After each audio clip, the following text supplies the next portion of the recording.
ولایت کی حقیقت کیا ہے؟ حضور سیدنا غوث الاعظم رضی اللہ تعالیٰ عنہ فرماتے ہیں کہ حقیقت میں ولایت اس سے سوا کچھ نہیں ہے کہ انسان اپنی بشری صفات کا لبادہ کاملاً ترک کر دیتا ہے اور رحمانی صفات کا لبادہ اوڑھ دیتا ہے۔ یہ در حقیقت ولایت ہے اور خدا کی دوستی ہے۔ فرماتے ہیں کہ تصوف کا تیسرا حرف ولایت ہے، اور ولایت سے مراد یہ ہے کہ انسان اپنی تمام بشری خصلتیں ان کو چھوڑتا چلا جائے۔ جو صفائے قلب تو پہلے نصیب ہو چکا ہے، جو بری خصلتیں تھیں وہ تو صفائے قلب میں جاتی رہیں، اور جو جسم کے ظاہری اعضاء تھے وہ تو پہلے سے ہی اللہ پاک کی نافرمانی سے رک گئے ہیں، اور دل کی برائیاں اور امراض تو صفائے قلب میں جاتی رہی ہیں۔ تو یہ کون سی باقی خصلتیں بچیں؟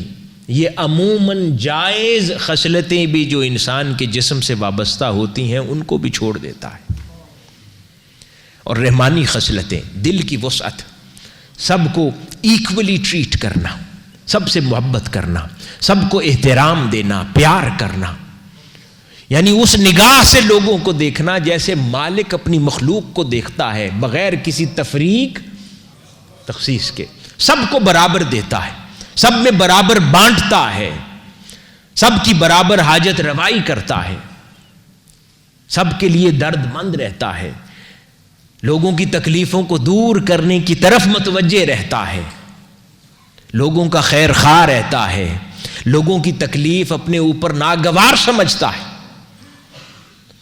اور شفقت و رحمت و محبت کا پیکر پوری مخلوق کے لیے بنا رہتا ہے۔ یہ صفات ربانیہ ہے۔ تو فرماتے ہیں کہ انسان اپنی تمام تر خصلتیں چھوڑ کر رحمانی خصلتیں اپنا لے، یہ ولایت ہے، اور جوں جوں وہ خصلتیں تمام ہوتی جائیں اور تمام خصلتیں رحمانی خصلتوں میں رنگتی چلی جائیں تو ولایت کا مقام بڑھتا چلا جاتا ہے۔ یعنی جتنی خصلتیں بدلیں اتنا مقام ولایت میں ہے۔ پھر جوں جوں ہر خصلت بدل کے بالآخر تمام خصلتیں بدل چکی ہوں اور کوئی خصلت اور رنگ بشری اور انسانی باقی نہ رہے، اتنی بلندی اللہ پاک ولایت میں عطا فرما دیتا۔ یہ ارشاد فرماتے ہیں۔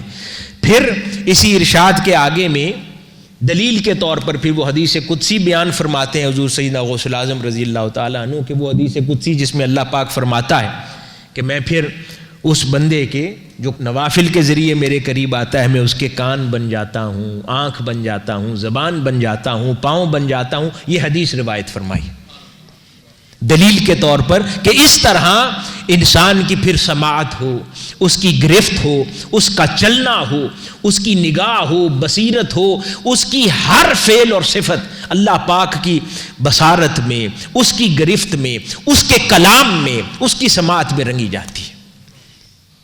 یعنی ان کی اس تمام افعال اور صفتوں پر اللہ پاک کا رنگ چڑھتا چلا جاتا ہے۔